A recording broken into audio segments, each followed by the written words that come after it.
محمد وبارك وسلم وصل عليه.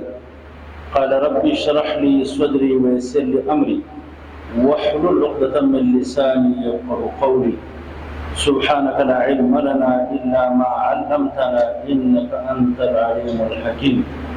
وربي زدني علما. أعوذ بالله من الشيطان الرجيم. بسم الله الرحمن الرحيم. وإن أردتم استبدال زوج مكان زوج وآتيتم إحداهن قنطارا فلا تأخذوا منه شيئا أتأخذونه بهتانا وإثما مبينا. مسلمانانو، محسنینو، استادانو، الله تعالی د تاسو ټول ته خپل رضا نصیب کړي. د دې آیات شان نزول دا چې کله به یو سړی دا اراده او قصد وکړي چې زه یو بل واده وکړم، بیا به د مخکنی ښځه باندې تهمت ولګول د فاحشې او د زنا. دې لپاره به د تهمت د زنا ور باندې لګاوو چې دا معیوب سي چې زه بل واده وکم. او دویم نمبر دا چې دا به زه هلته خلاصوم چې ما ته مال او دولت راکړي، کوم مهر مې چې ورکړی دی یا دې سره کوم مال پیسې دي هغه راکړي چې زه دا نوی واده ور باندې وکم.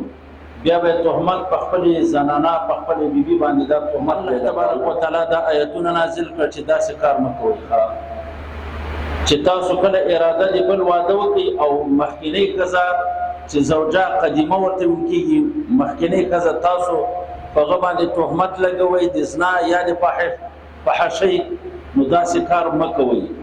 الله تبارک وتعالی دا آیتونه نازل کړل.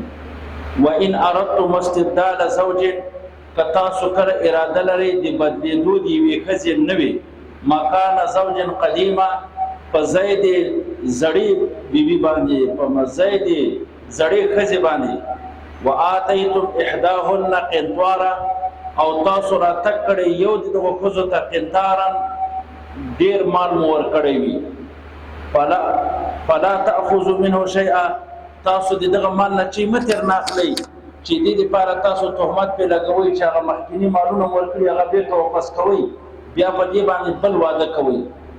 الله داسې دي یو پیغور په شکل موږ ته خبره کوي. لکه پښتانه خپل منځ کې تاسو څومره ښه تعلق ساتلی د مخکې په یو فضا، په یوه کوټه او په خلوت کې تعلق ساتلی ده، خپله ښځه او خاوند به یې ډېر عمر هم تېر کړی ده، تاسو شرمېږئ نه چې دا مالونه بېرته تېر نه اخلئ. حالا کې دغه ښځې خو الله وایي چې تاسو ځان ته روا کړي د الله په نام باندې. اکتا خو مونږ چې حق د نکاح ورسره کړی ده، خو د الله په نام حق د نکاح ورسره کړی. یعنې داسې لکه پښتانه چې خپل منځ کې شرمېږي نه، څومره ښه وخت هم سره تېر کړی خپل منځ کې، او بیا تاسو لګېږي یو بل سره تهمت لګوئ او هغه مالونه چې تاسو دوی ته ورکړي او بېرته یې واپس کوئ. دا خو ډېر د شرم خبره ده، د غیرت نه خلاف خبره ده. دغه یې مقصد ده د رب العالمین. الله وایي اتأخذونه، تاسو اخلئ دغه مال بهتانا مبینا، په ګناه ظاهره سره. وکیف تأخذونه، ولې اخلئ دا؟ وقد افضى بعضكم الى بعض، او وصل کړي دي، وصل کړي د بعض ستاسو بعض نور ته، یعنی خاوند او ښځه خپل منځ کې خلوت کړي دا، وصل کړي دا. واخذنا منكم ميثاقا غليظا، او اخیسته د دې ښځو منکم د تاسو نه میثاقا غلیظا، وعده مضبوطه. او وعده مضبوطه څنګه؟ وعاشروهن بمعروف او تسریح باحسان. ګور الله تعالی د حق د ښځو کې موږ سره دوه وعدې اخیستې درانه. یو به ښه زندګي ورسره تېروي، وعاشروهن بالمعروف، یوه دا وعده راڅخه اخیستې ګوره ښځو سره به ښه وخت تېروئ. او تسریح باحسان، تاسو چې خلاصوئ نو ډېره په ښه طریقه به خلاصوئ. د خلاصولو خو موږ ته شریعت ډېرې ښې بیان کړی ده، نو دا وعدې هم درنه اخیستل سوي دي، وخت مو سره تېر کړی ده. یعنې پښتون وایي شرمېږئ نه تاسو داسې کار بیا څنګه کوئ چې څومره ښه زندګي هم تېره کړې ده، یوه زنانه طلاقوئ، متهم کوئ، پیسې ترې نه اخلئ، بل واده کوئ. دا خو ډېر د کمزورۍ خبره ده. د الله تبارک وتعالی د آیتونو مقصد ده دا. وإن أردتم استبدال زوج مکان زوج، بیرته آیات ته ځم.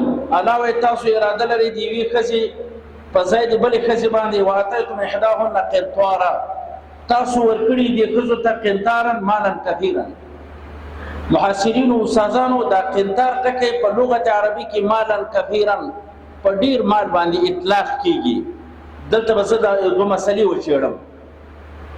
قرآن نه داسې معلومیږي که نه چې ښځې ته مهرونه ډېر ورکول، ځکه الله داسې ویلي وآتیتم احداهن قنطارا، تاسو راتګ کړی یو د دې ښځو ته قنطارا د مال کثیر. معلومیږي دا خبره چې مال کثیر په مهر کې ورکول ډېر ښه کار ده، ځکه قرآن قنطار ټکی ښودلی ده.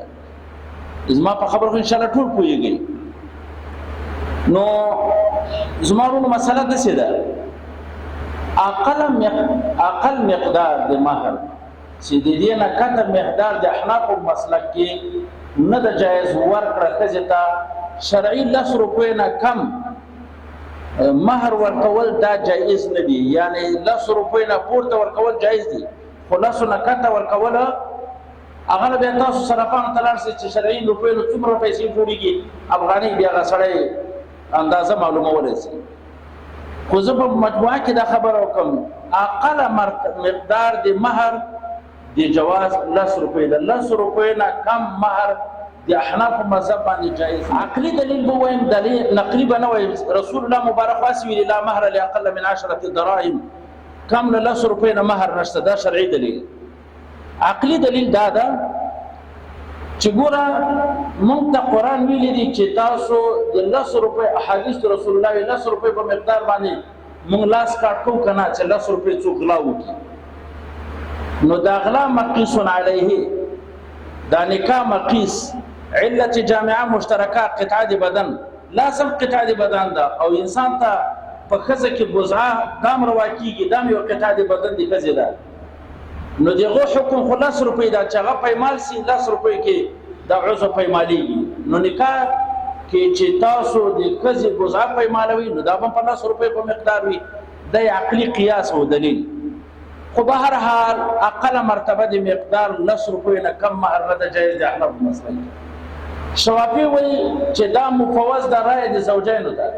د ښځې د خاوند منځ کې چې څومره رضایت راغی نو بس د دوی چې خوند ورکړي که 10 روپۍ وي که 8 روپۍ وي که سره پیسې نه وي که یو بل شی مقرر کړه، دا د ښځې د خاوند د رضایت مسله ده. انشاءالله پوهېږي چې څومره مهر مقرر کړه. خو موږ احناف وایو چې نه، دا د ښځې د خاوند د رضایت مسله نه ده. موږ ته تقدیر او مقدار شرع ټاکلی 10 روپۍ نه کم. دوی داسې وایي چې دا نکاح هم یو عقد د عقودونه او بیع هم دا خرڅول اخیستل هم دا هم یو عقد د عقودونه. بازار کې چې سړی عقد د عقودونه کوي د بایع او د مشتري منځ کې چې څومره مقدار معلوم شو موږ عمره باندې سړی شی اخلي خرڅوي. نو ښځه او خاوند چې په کوم شي باندې سر راضي کړی شو بس مغه مقدار ده. دوی دا نکاح قیاس کوي په عقد بیع باندې. خو موږ مسلک د احنافو دا ده چې مهر د 10 روپۍ نه کم نشته ده. زه دا خبره خلاصه شوه. اخوا کې زیادت څومره جایز ده که نه ده جایز، او چې څومره د وسې زیادت په مهر کې جایز ده، خو ښه کار نه ده. تاسو انشاءالله پوه شئ. مهر کې چې څومره ته لوړ ځې تللی سي جایز پورته، خو ښه کار نه ده. دلیل سید العرب والعجم محمد مصطفی صلی الله علیه وسلم چې څومره لورګانې واده کړي څومره بیبیانې نکاح کړي دي، د رسول الله صلی الله علیه وسلم مهر کې د 500 روپۍ نه زیات نه دی راغلی. 12 اوقیې راځي که نه، په بعضې روایت کې نش ټکی راغلی. نش دا خپل مقدار دا 100 روپۍ ته ویل کېږي، اوقیه 40 روپۍ ته ویل کېږي. نو چې په 12 اوقیې باندې نکاح کړي نو ټول 500 روپۍ راځي. رسول الله چې څومره نکاحګانې کړي دي، لورګانې ورکړي، خپله نکاحګانې کړي، له 500 نه مهر جګ نه ده ورکړی. دا مسله خو واضحه شوه. تاسو که مطالعه انشاءالله کړي به وي او معلومات درته کېږي چې ام حبیبې ته د معاویه خور ته د ابو سفیان لور ده، دې ته 4000 روپۍ مهر معلوم شوی دی. نو ته بیا ولې کار ده ونه وایې 4000 روپۍ ورکړی شوی دی. که چا دا مطالعه کړي ذهن کې دراز راغلی، هغه حضرت رسول الله نه ده ورکړی 4000، هغه نجاشي بادشاه ورکړی. 4000 مهر چې ورکړل شوی د رسول الله نه ده ورکړی، هغه خو نجاشي بادشاه ورکړی ده. زما په خبره پوه شوې که نه؟ هغه مسله خلاصه شوله. رسول الله د 500 روپۍ نه مهر نه خپل لورګانو ته اخیسته دا ور نه خپل بیبیانو ته ور کړی ده. نو د دې نه معلومیږي چې مہر کې قلت دا ښه خبره ده، ډیروالی که نه ده.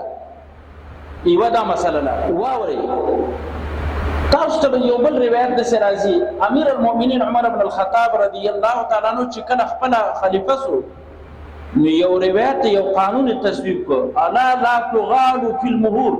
غالب الفاظ دغسې دي، وایي ګورئ مهرونو کې به غلو نه کوئ، اوچتوالی به نه کوئ. زما په خبره ټول پوه شولئ. دا قانون چا تصویب کړ؟ حضرت امیر المؤمنین عمر بن الخطاب. وایي مهرونه ډېر مه اخلئ. یوه ښځه حضرت امیر المؤمنین عمر بن الخطاب ته راغله، دا آیات کې استدلال ورسره وکړی. امیر المؤمنین دغسې ښځې خوند کوي. وایي تا داسې یو قانون تصویب کړی ده چې مهرونو کې به غلو نه کوي، اوچتوالی به نه کوي، ډېروالی به نه کوي. او قرآن دلته څنګه ویلي دي؟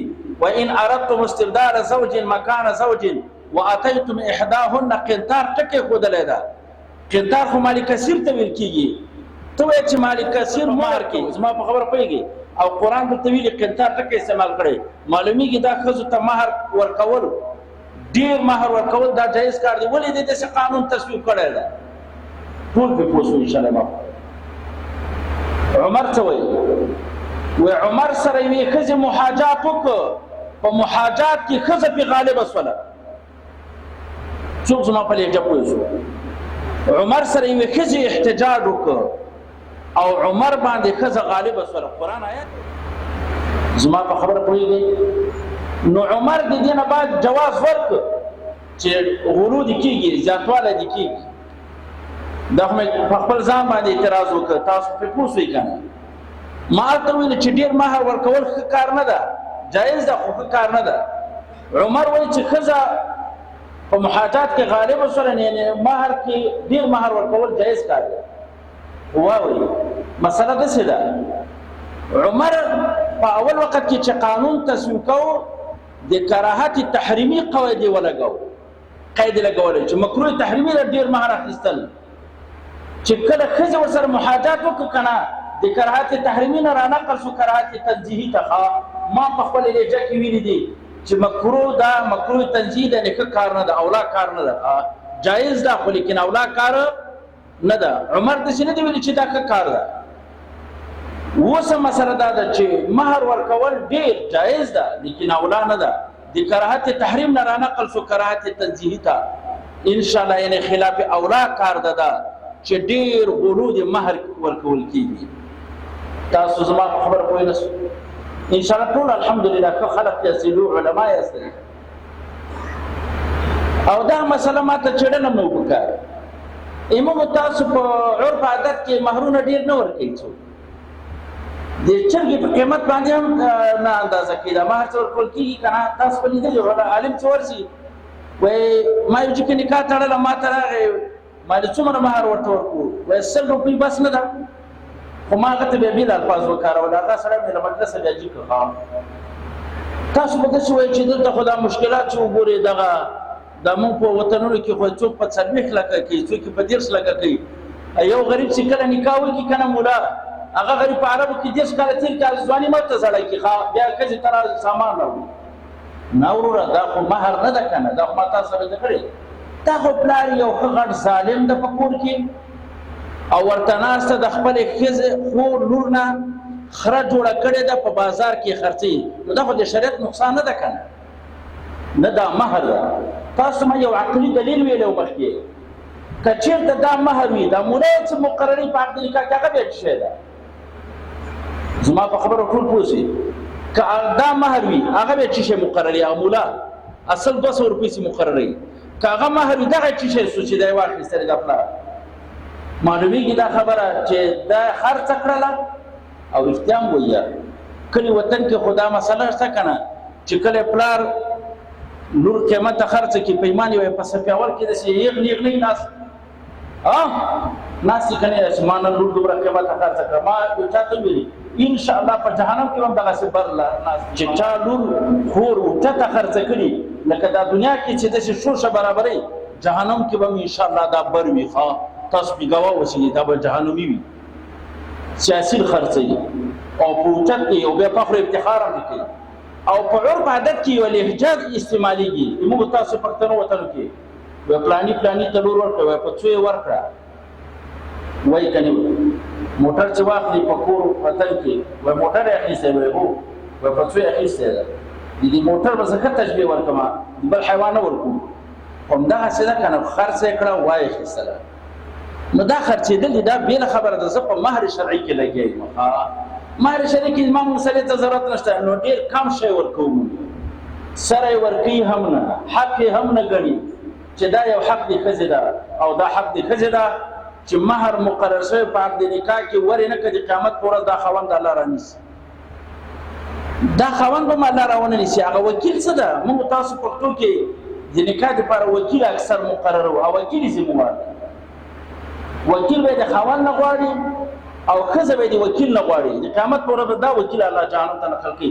چې ولې د خپل حق خزه ته نه ور کړی دا چې چا د لپاره وکالت تا کړی راخه ان شاء الله موږ تاسو عرف عادت کې هغه وکیل زموار ده وکیل نیول کېږي همداسې ده که نه بهر دا د مهر مسله سولخه نو علاوه چې ورې ښځې په نکاح کې نو مهرونه بیرته مه ترې نه اخلئ او تاسو مو متهم کوئ دا ښځې زه دلته کې الله دا کردار باندې بحث ته د خو نور ضرورت نشته ده فلا تاخذوا من شيء اتاخذونه بهتانا واثما مبينا علاوه تاسو په ظلم او په زیاتی سره او په ګناه ظاهر سره د مالونه ترې اخلئ بیا اخلئ وكيف تاخذون وقد افضى بعضكم الى بعض دلته علاوه شرمېږئ نه تاسو د مالونه ښځو نه ولې په تهمت اخلئ ښځه متهم کوئ او مال بېرته ترې نه اخلئ او تاسو یو بل ته وصال کړی ده خلوت مو کړی ښه زندګي مو تېره کړې دا د قرآن لهجه ده دلته د ابصار ټکی راغلی ده ښه دې نه یوه ښه مسله بله دا معلومېږي واورئ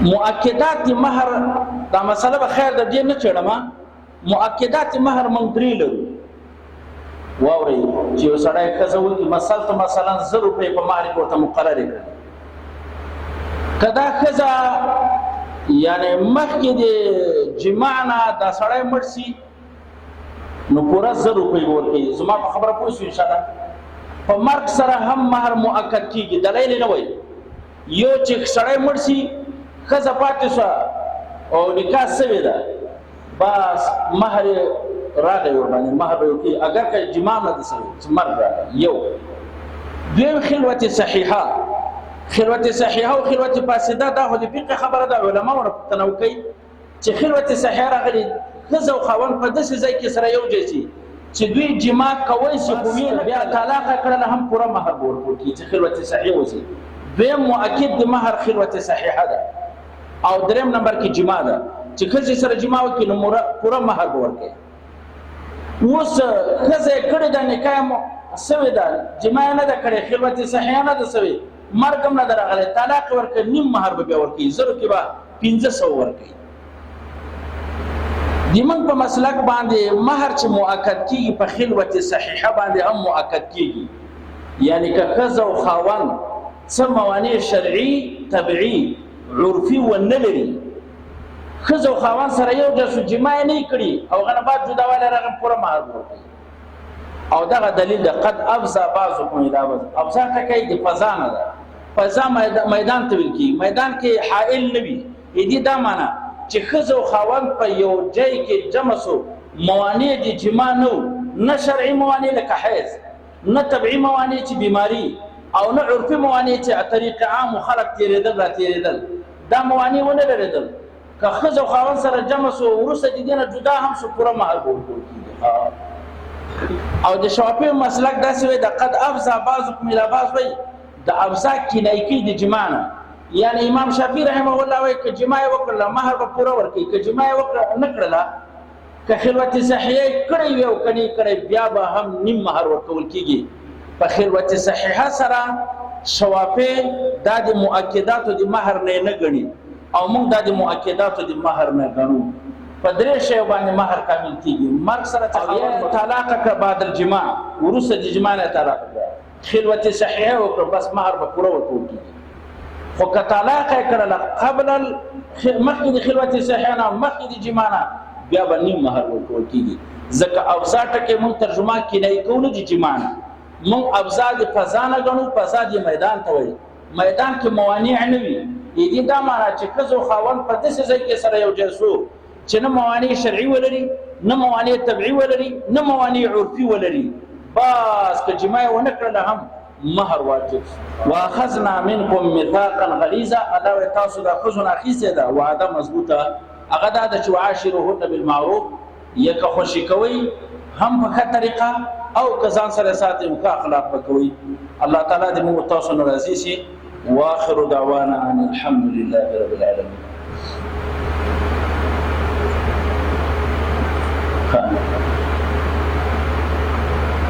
یو څوک محصل شي سوی دا او دعا ورته کوي هغه ته موږ دعا وکړو موږ خپل ځانو ته هم دعا وکړو.